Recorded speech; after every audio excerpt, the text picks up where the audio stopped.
Amém. Hebreus capítulo 10. Hebreus capítulo 10. Hoje um culto de celebração, estaremos celebrando a ceia do Senhor. É bênção de Deus podermos celebrar juntos essa festa ágape, a festa do amor. E com muito mais alegria, porque hoje celebraremos juntos também com aqueles que foram batizados nessa manhã. E isso é bênção de Deus. Amém? Dá um glória a Deus aí, igreja. Amém. É bênção de Deus. Hebreus capítulo 10. Eu sempre cito esta passagem e hoje eu quero estar meditando com os irmãos. A lei, tendo a sombra dos bens futuros e não a imagem exata das coisas, não pode nunca, pelos mesmos sacrifícios que continuamente se oferecem de ano em ano, aperfeiçoar os que chegam ao culto. Amém. Podem sentar. A lei, a antiga aliança, a palavra do Senhor na antiga aliança, ela nunca conseguiria fazer aquilo que nós hoje usufruímos. A lei, a palavra, a antiga aliança foi necessária, sem sombra de dúvida, para nos preparar para a vinda do Senhor, para tudo aquilo que hoje nós estamos usufruindo. A bênção de Deus nas nossas vidas. Mas foi apenas sombra daquilo que hoje nós vivenciamos, usufruímos e podemos ter conosco nas nossas vidas. Eu cito sempre essa passagem, é muito interessante, porque quando nós falamos de sombra, para quando qualquer um de nós que vê uma sombra de um determinado objeto, a gente sabe de que objeto se trata. Você só vê a sombra de um carro, você vê e fala, aquilo ali é um carro. Você vê a sombra de uma mão, como sempre eu cito aqui, você fala, isso é a sombra de uma mão. Porque isso tem a delimitação, a forma. Porém, você não está vendo o objeto real que gerou a sombra. E aqui o escritor aos Hebreus, ele traz a luz, ele fala conosco, e essa noite está falando, e eu quero estar meditando com vocês, com todos nós, porque nós estamos debaixo da bênção do Senhor, usufruímos de algo que é chamado graça de Deus. Amém? O favor imerecido. Eles faziam sacrifícios de animais ano a ano para pagar o preço do pecado da nação toda, de todo aquele povo que pertencia à aliança. Mas era algo que não era perfeito. Ou seja, sempre, todo ano, deveria ser renovado, deveria ser refeito aquele sacrifício. E hoje, nós usufruímos da graça de Deus. O sacrifício foi feito uma vez só. Um sacrifício perfeito. Então eles estiveram na sombra. Nós usufruímos do real. Amém? Eles puderam entender aquilo que Deus tinha para eles através da sombra. Nós entendemos através da sombra e através do que é real nas nossas vidas. Por isso nós temos o Antigo Testamento, o Novo Testamento. Não vamos nunca descartar o Antigo. Porque o Antigo, mesmo sendo sombra, para nós hoje é muito interessante. Porque nós vemos a sombra e vemos aquilo que gerou aquela sombra para aquele povo, naquela época, naquele momento.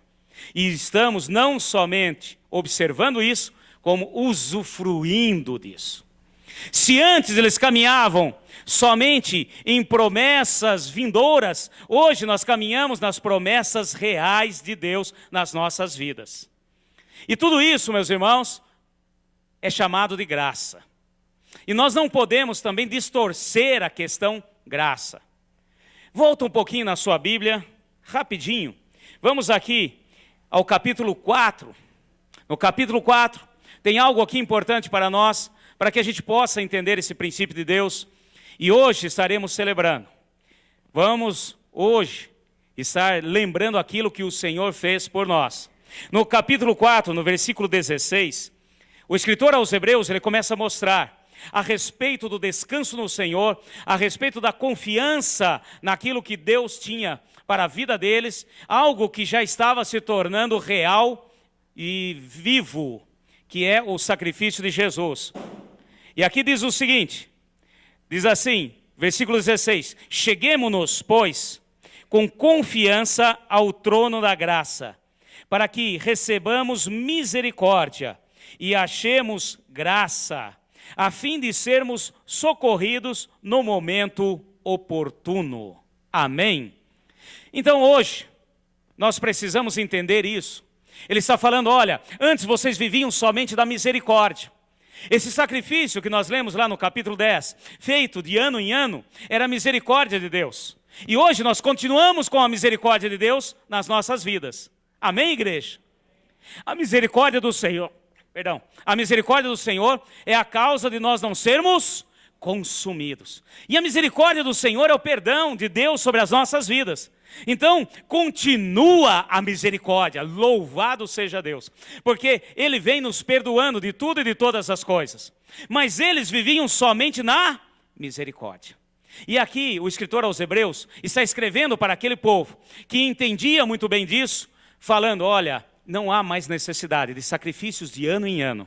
Não há mais necessidade. Já foi feito algo sobrenatural.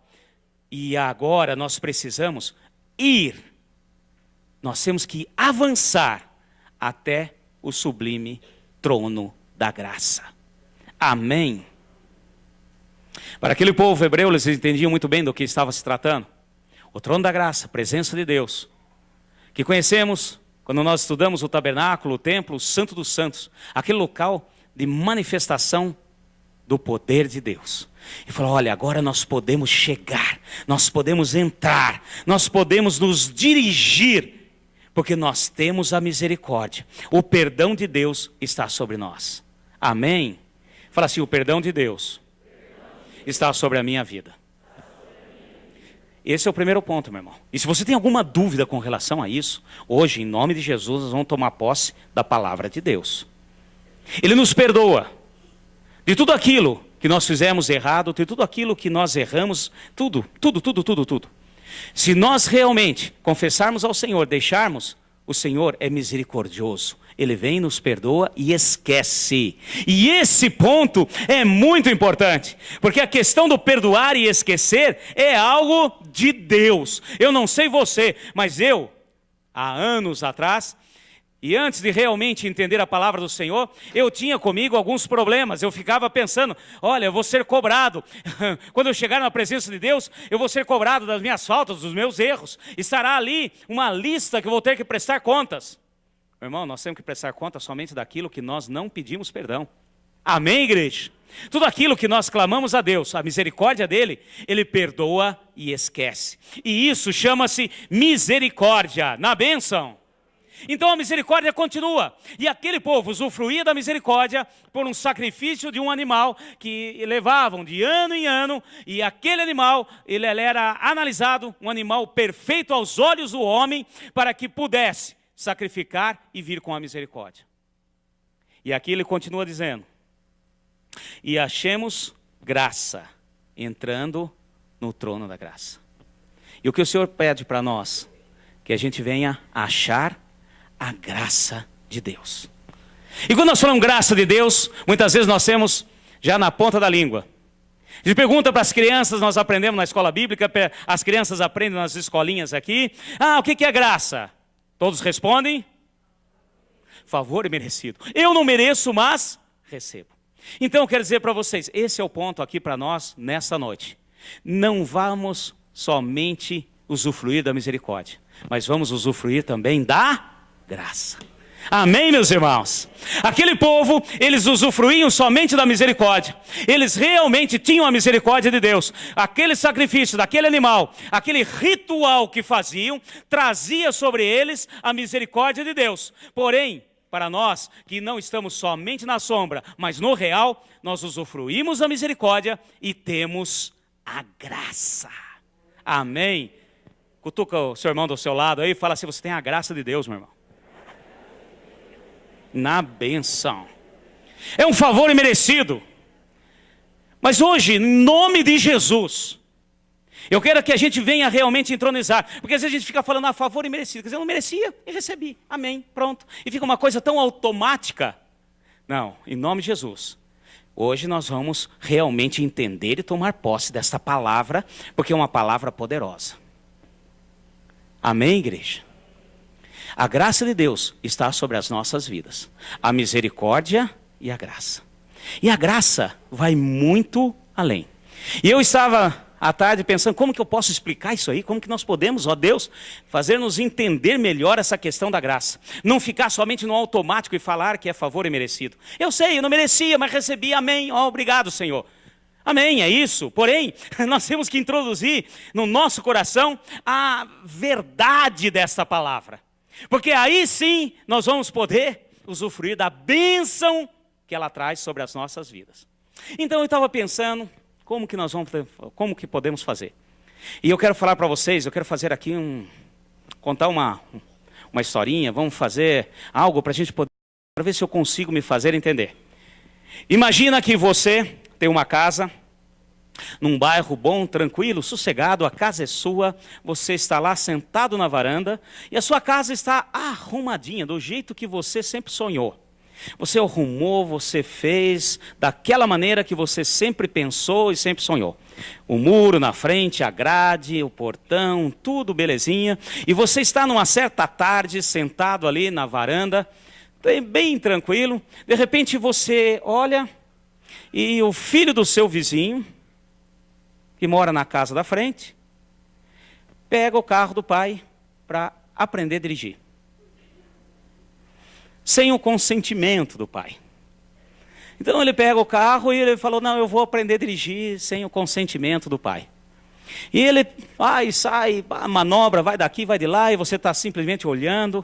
De repente ele erra uma marcha, tira o pé da embreagem de uma maneira meio áspera, e sai de ré e bate no seu muro, na sua grade. Derruba o muro, amassa a grade, entorta o portão. Bom, esse é um acontecido. E através desse fato, eu quero ver se a gente consegue trazer aquilo que Deus tem para nós. Bom, se você chegar e de repente for procurar o pai do menino, e talvez até, se ele não quiser, olha, você tem que acertar, porque estragou meu muro, estragou meu portão, né? Foi um estrago grande. E conversa com o pai, e de repente o pai do menino, além de bater no menino, né? Dar aquela surra nele, colocá-lo de castigo, e chega para você, olha, eu não sei, eu não tenho como pagar, você me aguarda, vamos negociar, vamos fazer isso, aquilo. Aí de repente você pega, fala assim, olha, eu vou contratar aí um advogado, vou entrar na justiça. E porque você vai ter que acertar os danos que me causou. Você vai ter que acertar. Você vai ter que acertar os danos que causou. Bom, então você pega, está errado? Não. Você está agindo aquilo que a lei, fala assim comigo, a lei colocou para você. E você pega e entra na justiça, entra, faz. Isso, meu irmão, qualquer um faz. Isso não é graça. Isso não é misericórdia. Amém, meus irmãos? E aqui entra algo que muitas vezes pessoas ainda estão presas. Vamos trazer agora do natural para o espiritual. Muitos estão achando que o que fizeram de errado, os danos que causaram para ele ou para outros, a necessidade de ele pagar. A necessidade de realmente fazer aquilo que deve ser feito. E a lei diz isso. Então isso não é misericórdia e não é graça. Muitas vezes alguns dizem, olha, você vai ter que fazer isso, ajoelhar em grão de bico, vai ter que fazer tal coisa, vai ter que pegar uma cruz, não sei de que tamanho, uma vela, queimar não sei quantas vezes, vai ter que, misericórdia, pelo que você fez, vai ter que voltar, nascer, renascer, nascer de novo até quitar a dívida. Mas isso não é misericórdia e não é graça. Amém, meus irmãos? É o peso da lei. Porém, se não, voltando ao nosso caso, se de repente, nessa situação, Você chega para o menino, logo que ele bateu o carro, e você vê ele sair do carro branco, alvo como a neve. É aquele desespero. E você sabe que ele já vai ter consequências com o pai. Vai ter problemas também financeiros pelo dano que causou no carro do pai. E você chega para ele e fala assim: olha, estragou meu muro, estragou meu portão e tal. Mas vamos fazer o seguinte, vai para sua casa, vai lá, tranquilo. Até te ajudo a empurrar o carro para o canto aqui. Fica sossegado, não se preocupe, não se preocupe. Olha, eu sei que vai ter muito problema pela frente, fique tranquilo. Você agiu com aquele menino com misericórdia. Amém, meus irmãos? Então, olha que interessante. Olha a diferença de agir. Então, agir com misericórdia já não é para todos. Agir com misericórdia é para alguns. Amém, meus irmãos? Aqui nós já começamos a notar diferenças. Então, você agiu de misericórdia para com aquele menino, para com aquele garoto, aquele jovem. Então, você falou, olha, não precisa, você agiu de misericórdia. E nós, meus irmãos, eu quero dizer para vocês, aqueles que estavam na antiga aliança, apesar de estar sobre a lei e debaixo do peso da lei, e a lei realmente trazer aquilo que era justiça de Deus sobre a vida deles, pelo um ato, um sacrifício que Deus pediu e ordenou, vinha sobre eles a misericórdia. Falou, eu sei que vocês devem, eu sei que vocês erraram, eu sei que pelo problema de um homem, vocês trouxeram todos os problemas para vocês. Mas, devido àquilo que eu tenho para vocês, eu estou agindo com misericórdia. Amém? E nós temos sobre a nossa vida a misericórdia de Deus. Na bênção, meu irmão. E nós podemos, como seres humanos, nessa alegoria que estou falando aqui, você falar assim, olha, menino, tudo bem e tal, e de repente, a hora que você entrar para dentro da sua casa, você começar a pensar, puxa, mas quanto que vai ficar esse muro? Puxa, como que eu vou fazer para arrumar o portão? E amanhã eu tenho que sair para trabalhar, já o portão não vai abrir, como que eu vou fazer? Vou ter que chamar um serralheiro, alguém aqui para abrir esse portão, e etc, etc, etc. Isso é conosco. Porque aquele que age com misericórdia conosco, ele fala, olha, está perdoado. Amém, meus irmãos? E ele joga no lago do esquecimento. E é muito interessante isso. Por isso, meus irmãos, tudo aquilo que vem na sua mente, na minha mente, na nossa mente, muitas vezes jogando algo, olha aquilo que você fez, olha aquilo, se realmente você pediu perdão para Deus, meu irmão, não aceite, porque isso é do inimigo. Amém? Porque o nosso Deus, Ele perdoa e esquece. Fala, o meu Deus perdoa e esquece. Oh, glória. Agora vamos nessa alegoria entender o que é graça. Então nós vimos o que é simplesmente estar debaixo da lei e agir conforme a lei. Na bênção, pode estar corretíssimo, porém, não é o que está debaixo do poder de Deus. Vimos como agir com misericórdia. Beleza, isso é misericórdia. É realmente você deixar aquilo que era dívida e não precisa mais ser pago. Agora vamos entender nessa alegoria aquilo que é graça de Deus, para que nós possamos usufruir da bênção do Senhor. Graça, nessa alegoria, é você chegar, por exemplo, para esse menino e falar assim para ele, olha, não se preocupe, fique tranquilo. Olha, eu sei que teve um prejuízo muito grande. Eu sei que você está aí muito preocupado. Eu vou conversar com o seu pai. E você vai sofrer algumas consequências do teu ato. Porque você pegou o carro sem autorização dele. Mas eu vou lá conversar com o seu pai. Fique tranquilo. Fique sossegado. Porque eu não vou te cobrar o muro, nem o portão, nem coisa nenhuma. E eu vou falar com o seu pai. Eu pago o conserto também do carro do seu pai.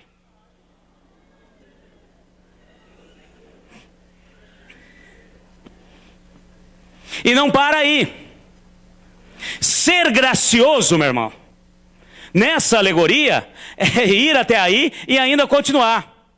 Vamos fazer o seguinte, amanhã eu vou arrumar um chaveiro, alguém para abrir o portão, e eu vou com você no meu carro te ensinar a dirigir.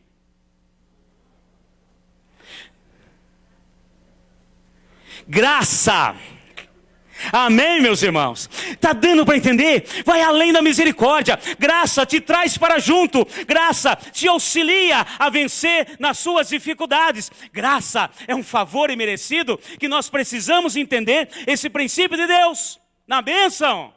É trazer para junto aqueles que viveram na misericórdia, na antiga aliança, não usufruíram do que nós usufruímos hoje. Porque Deus chegou para nós e falou assim: olha, pelo sacrifício do meu filho, eu perdoo os pecados, como era perdoado antes, por um sacrifício de um animal, mas, além disso, eu te trago para junto. Agora você é meu, e eu vou te ensinar, vou te capacitar, para que você não erre mais.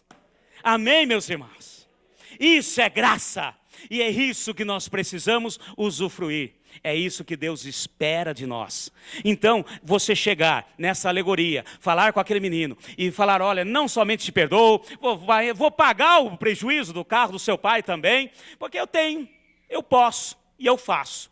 E eu quero te trazer para perto. E eu vou te ensinar, porque a próxima vez você não vai soltar o pé da embreagem dessa maneira, e você não vai bater mais, você vai aprender comigo, nós vamos caminhar juntos.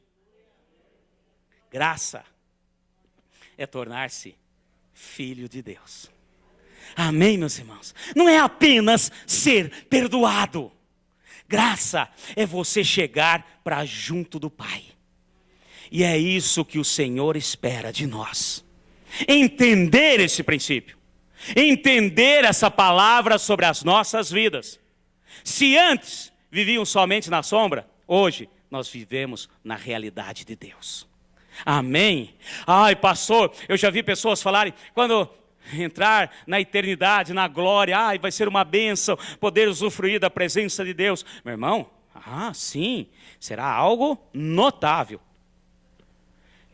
Nós vamos usufruir da presença do Pai, ver o Filho à sua direita, entender o Espírito Santo. Mas hoje, pela graça, eu já posso fazer parte desta bênção. Amém.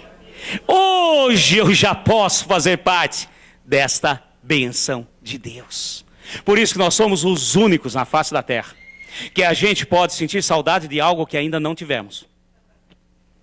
Sabia disso? O salmista diz que sinto saudade do céu. Eu nem fui lá ainda.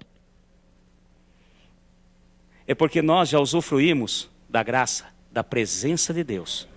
Ele não somente nos perdoou, como falou assim, vem para perto. Porque agora eu te perdoo, você não terá mais a dívida não mais será causada como dano sobre a sua vida. E eu ainda vou te ensinar como que vai ser daqui para frente. Você crê nisso? Isso é graça. E é isso que o Senhor espera das nossas vidas. A graça nos traz para junto. A graça nos forma filhos de Deus. Amém? Nós somos filhos de Deus. E essa palavra possa ser sempre verdade na nossa vida. O Senhor espera que venhamos a entender. E não simplesmente virar papagaios. Ficar falando, graça, favor imerecido. Eu não merecia, mas Ele me deu, pronto. Eu não merecia, Ele me deu, e eu vou usufruir. Amém? Fala assim, eu não merecia, Ele me deu, e vou usufruir. Hoje. Amém, meu irmão? Essa é a diferença.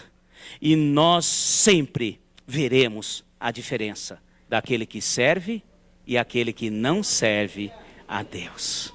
E isso é bênção sobre as nossas vidas. Que possamos estar sempre tomando posse dessa palavra.